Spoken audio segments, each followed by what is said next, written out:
1457년 10월 24일 밤, 영월 청령포에 초라한 초가집 한 채가 있었고 그 안에 17살 소년이 앉아 있었습니다.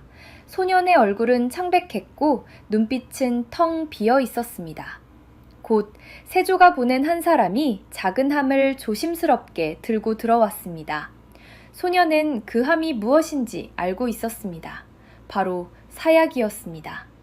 조선의 왕이었던 소년이 이제 독약을 마셔야 하는 순간이었습니다.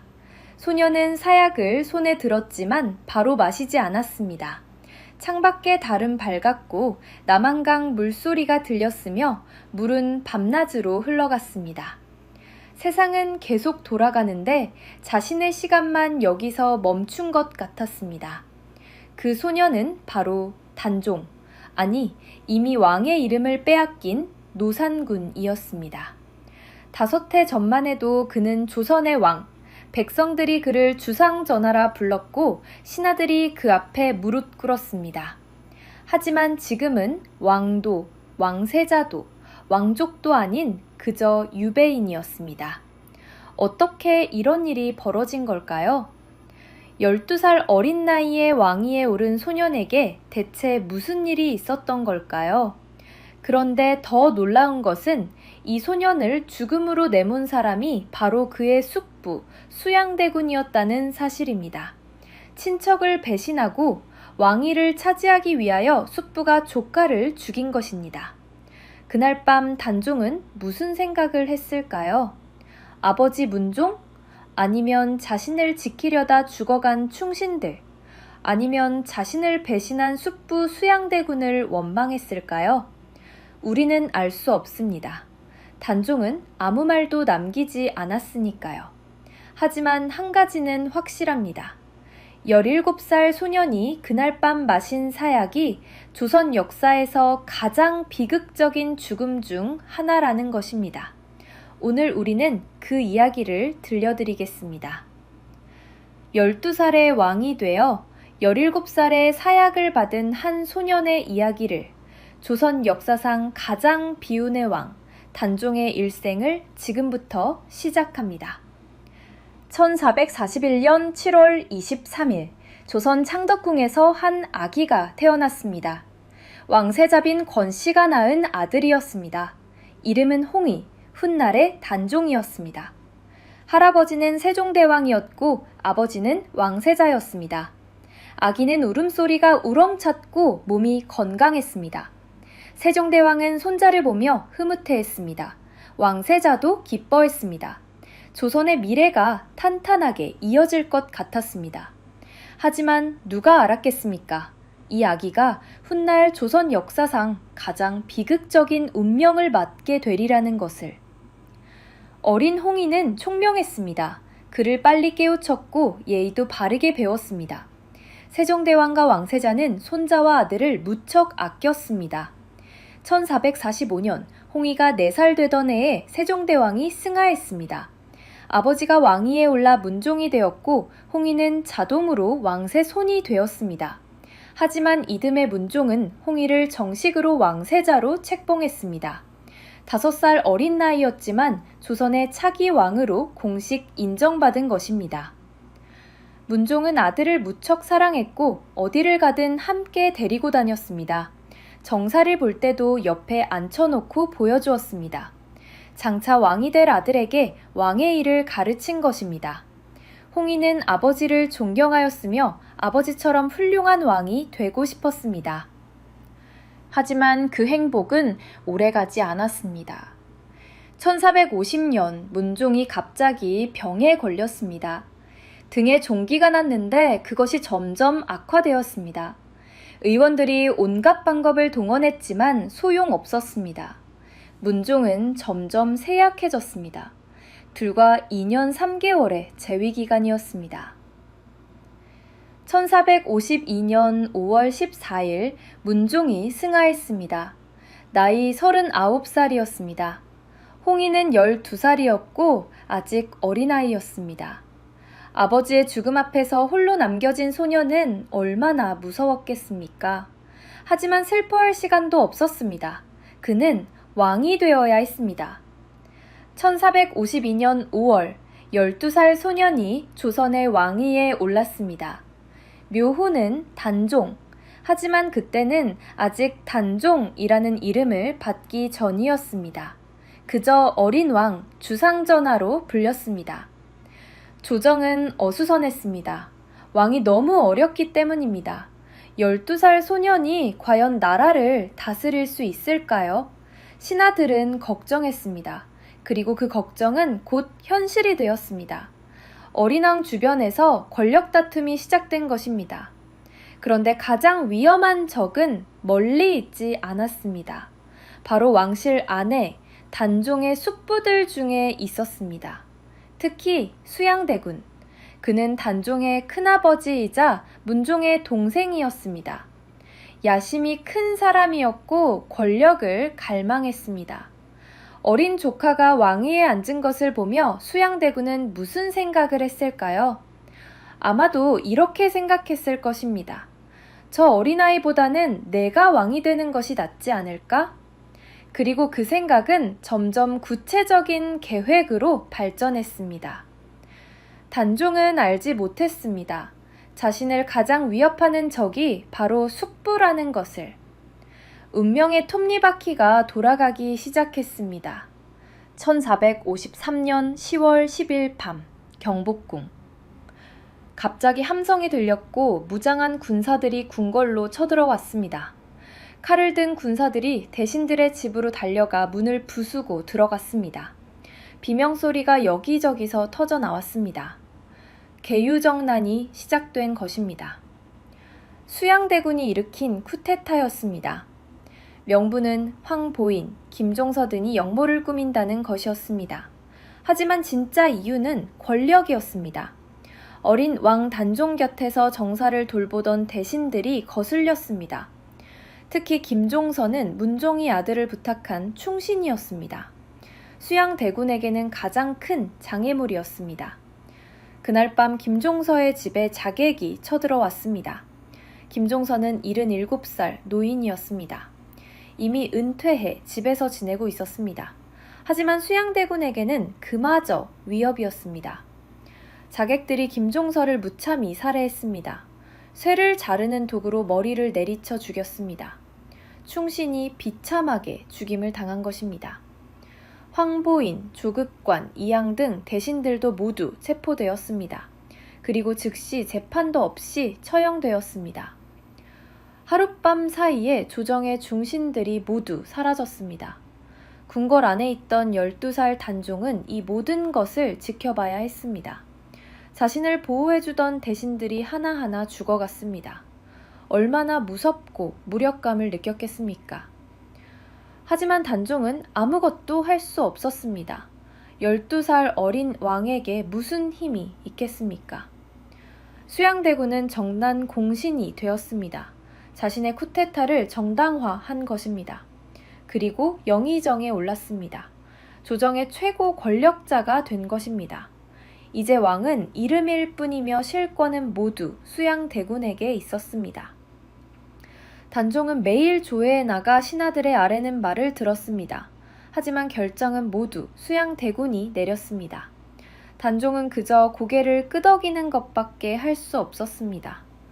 2년이 흘렀습니다. 1455년 윤 6월 수양대군은 마침내 본심을 드러냈습니다.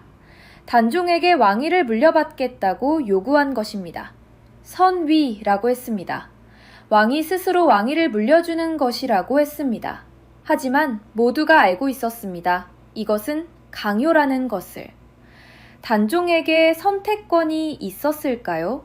없었습니다. 거부하면 자신도 자신을 따르는 사람들도 모두 죽을 것입니다. 단종은 왕위를 내놓았고 그의 나이 14살이었습니다. 단 2년 만에 왕위를 빼앗긴 것입니다. 수양대군은 왕위에 올랐고 그의 묘호는 세조, 단종은 상왕이 되었습니다. 영옥상으로는 여전히 왕실의 어른이었습니다. 하지만 실제로는 아무 권한도 없는 허수아비였습니다. 창덕궁 한쪽에 조용히 머물렀습니다. 세조는 조카를 감시하였고 혹시라도 복위운동이 일어날까 두려워했습니다. 그리고 그 두려움은 현실이 되었습니다. 1456년 6월 사륙신 사건이 터진 것입니다. 성산문, 박팽년, 하위지, 이계, 유성원, 유흥부 6명의 신하가 모의를 꾸몄습니다. 세조를 제거하고 단종을 복위시키려는 계획이었습니다.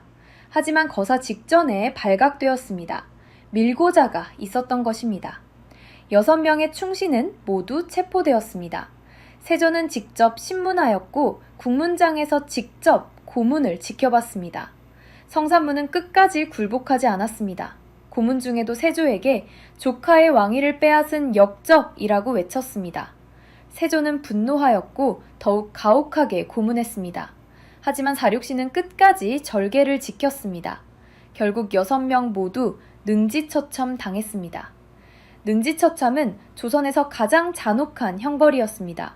살아있는 사람의 사지를 하나씩 찢어져 죽이는 것이었습니다. 저잣거리에서 공개적으로 집행되었습니다. 백성들이 지켜보는 앞에서 말입니다.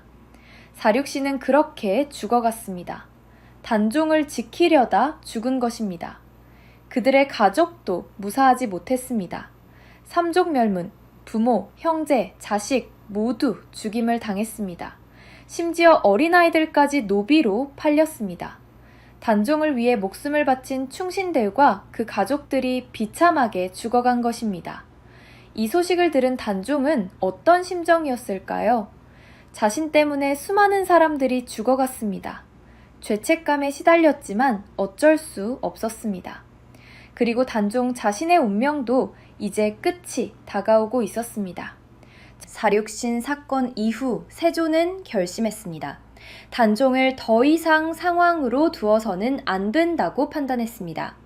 단종이 살아있는 한 언제든 복위운동이 일어날 수 있었습니다. 1456년 6월 세조는 단종을 서인으로 강등시켰습니다. 왕도 아니고 상왕도 아니며 심지어 왕족도 아닌 평민으로 만든 것입니다. 그리고 노산군이라는 이름을 내렸습니다. 이제 단종은 완전히 왕의 지위를 잃었습니다. 하지만 세조는 여기서 멈추지 않고 단종을 멀리 유배 보내기로 결정했습니다. 목적지는 강원도 영월, 한양에서 멀리 떨어진 깊은 산속이었습니다. 16살 단종은 영월로 떠나야 했습니다. 왕궁에서 태어나 왕으로 자랐던 소년이 이제 유배인이 되어 먼 길을 가야 했습니다. 가을이었습니다. 낙엽이 지고 바람이 차가웠습니다. 단종은 말을 타고 영월로 향했습니다. 군사들이 그를 호위했습니다. 아니, 호위가 아니라 감시였습니다. 길은 험했습니다. 산을 넘고 강을 건너야 했습니다. 단종은 말없이 길을 갔습니다. 뒤돌아보지도 않았습니다. 돌아볼 것이 무엇이 있었겠습니까? 이미 모든 것을 잃었는데 말입니다. 며칠 후 영월에 도착했습니다. 단종이 머물 곳은 청령포라는 곳이었습니다. 남한강이 휘돌아 흐르는 작은 섬이었습니다. 삼면이 강으로 둘러싸여 있었습니다. 육지와 이어지는 한 면에는 절벽이 있었습니다. 사실상 탈출이 불가능한 천연 감옥이었죠. 그곳에 초라한 초가집 한 채. 단종은 그곳에서 살아야 했습니다. 왕궁의 화려한 전각에서 살던 소년이 이제 초가집에서 지내게 된 것입니다. 청령포의 생활은 비참했습니다. 늦가을이었기에 날씨는 점점 추워졌고 초가집은 바람이 들어왔습니다. 먹을 것도 변변치 않았습니다. 평민보다도 못한 대우였습니다. 단종은 홀로 있었고 곁에는 감시하는 군사들 뿐이었습니다. 밤이 되면 어두웠으나 호롱불 하나만이 어둠을 밝혔습니다. 단종은 그 불빛 앞에 앉아 무슨 생각을 했을까요? 아버지 문종을 생각했을까요? 자신을 위해 죽어간 사육신을 떠올렸을까요? 아니면 숙부 세조를 원망했을까요? 우리는 알 수 없습니다. 단종은 아무 기록도 남기지 않았으니까요. 겨울이 왔습니다. 청영포는 더욱 혹독해졌습니다. 눈이 내렸고 강물은 얼었습니다. 바람은 뼈를 깎는 듯 차가웠습니다. 단종은 그 추위 속에서 견뎌야 했습니다. 때로는 영월관하에서 관찰사나 군수가 찾아왔지만 그들은 단종을 동정하지 않았고 오히려 무시했습니다. 세조의 눈치를 봐야 했기 때문입니다. 단종을 친절하게 대하면 자신들이 위험해질 수 있었습니다. 그래서 유배인을 대하듯 냉대하였습니다. 단종은 세상과 단절되었습니다. 하지만 세조는 여전히 불안했습니다. 단종이 살아있는 한 언제든 변란이 일어날 수 있다고 생각했습니다. 그리고 그 불안은 점점 커져갔습니다. 1457년 10월 또다시 사건이 터졌습니다. 금성대군 사건이었습니다. 금성대군은 단종의 숙부였습니다. 세조의 동생이기도 했습니다. 그가 단종 복위를 계획했다는 고변이 들어왔습니다. 사실 여부는 불확실했습니다. 하지만 세조는 이것을 기회로 삼았습니다. 단종을 제거할 명분을 얻은 것입니다. 세조는 신하들을 불러 회의를 열었습니다. 노상군을 어떻게 처리할 것인가? 대부분의 신하들은 침묵했습니다. 아무도 먼저 말하려 하지 않았습니다. 하지만 모두 알고 있었습니다. 세조가 원하는 답을 말입니다. 결국 한 신하가 입을 열었습니다. 노상군을 사사해야 한다고 아뢰었습니다. 다른 신하들도 고개를 끄덕였습니다. 세조는 명령을 내렸습니다. 영월로 사약을 보내라고. 어린 조카에게 죽음을 내린 것입니다. 그리고 그것이 1457년 10월 24일 밤이었습니다.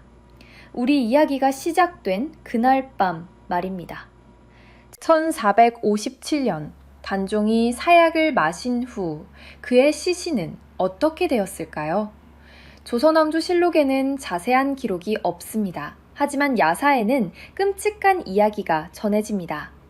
단종의 시신을 아무도 거두지 못했다고 합니다. 세조의 명령으로 시신을 거두는 것조차 금지되었습니다. 시신은 동강에 버려졌다는 이야기도 있고 그냥 방치되었다는 이야기도 있습니다. 며칠 후 영월 호장 어문도라는 사람이 나타났습니다. 그는 세조의 명령을 어기고 단종의 시신을 거두었습니다. 자신의 집 뒷산에 몰래 묻어주었습니다. 목숨을 걸고 한 일이었습니다. 발각되면 자신도 죽을 수 있었습니다. 하지만 어문도는 차마 왕의 시신을 그냥 둘 수 없었습니다. 그렇게 단종은 영월 땅에 묻혔습니다. 화려한 왕릉이 아니라 초라한 무덤이었습니다. 왕이었던 소년이 평민보다 못한 무덤에 묻힌 것입니다. 세조는 단종을 죽인 후 어떻게 되었을까요? 야사에는 세조가 밤마다 악몽에 시달렸다고 합니다. 단종의 원기가 나타나 세조를 괴롭혔다는 이야기입니다. 세조는 불교에 귀의했습니다. 사찰에 많은 돈을 시주했습니다. 죄를 씻으려는 시도였을까요? 하지만 양심의 가책은 사라지지 않았습니다. 세조는 1468년에 승하했습니다. 단종을 죽인 지 11년 후였습니다. 죽을 때까지 단종의 죽음에서 자유롭지 못했다고 합니다. 세조의 아들 예종이 왕위를 이었습니다. 하지만 재위 1년 만에 죽었습니다. 예종의 아들은 너무 어려서 세조의 둘째 아들 자산군의 아들이 왕이 되었습니다. 성종이었습니다. 하지만 성종의 정통성도 의심받았습니다. 세조 자체가 찬탈자였기 때문입니다. 단종의 죽음은 조선 왕조에 깊은 상처를 남겼습니다. 신하들은 배웠습니다. 힘이 곧 정의라는 것을. 왕위는 정통성이 아니라 무력으로 차지할 수 있다는 것을 배운 것입니다. 이것은 조선 역사에 큰 영향을 미쳤습니다. 훗날 연산군을 폐위시킨 중종반정, 광해군을 몰아낸 인조반정이 모두 세조의 선례를 따른 것입니다. 단종의 비극은 단순히 한 개인의 불행이 아니었습니다. 그것은 조선 왕조 전체의 비극이었습니다. 왕위는 더 이상 신성한 것이 아니게 되었습니다. 힘만 있으면 누구든 왕이 될 수 있다는 선례를 남긴 것입니다. 그렇다면 단종 자신에 대해서는 어떻게 평가해야 할까요? 단종은 나약한 왕이었습니까? 아니면 불운한 희생자였습니까? 많은 역사학자들은 단종이 불운했다고 말합니다. 너무 어린 나이에 왕이 되었고 주변에 믿을 사람이 없었습니다. 아버지 문종이 조금만 더 오래 살았더라면 상황은 달랐을 것입니다. 만약 문종이 10년만 더 살았다면 단종은 22살에 왕이 되었을 것입니다. 그 나이면 충분히 스스로 나라를 다스릴 수 있었을 것입니다. 하지만 역사는 단종에게 그런 시간을 주지 않았습니다. 단종은 또한 순수했습니다. 권력에 욕심이 없었고 숙부를 의심하지 않았습니다. 그런 순수함이 오히려 독이 되었습니다. 권력의 세계는 순수한 사람이 살아남기에는 너무 잔혹했습니다. 단종을 위해 목숨 바친 사륙신은 어떻게 평가해야 할까요? 그들은 충신이었습니다. 왕에 대한 의리를 끝까지 지켰습니다. 능지처참이라는 끔찍한 형벌 앞에서도 굴복하지 않았습니다. 그들의 충절은 후대의 귀감이 되었습니다.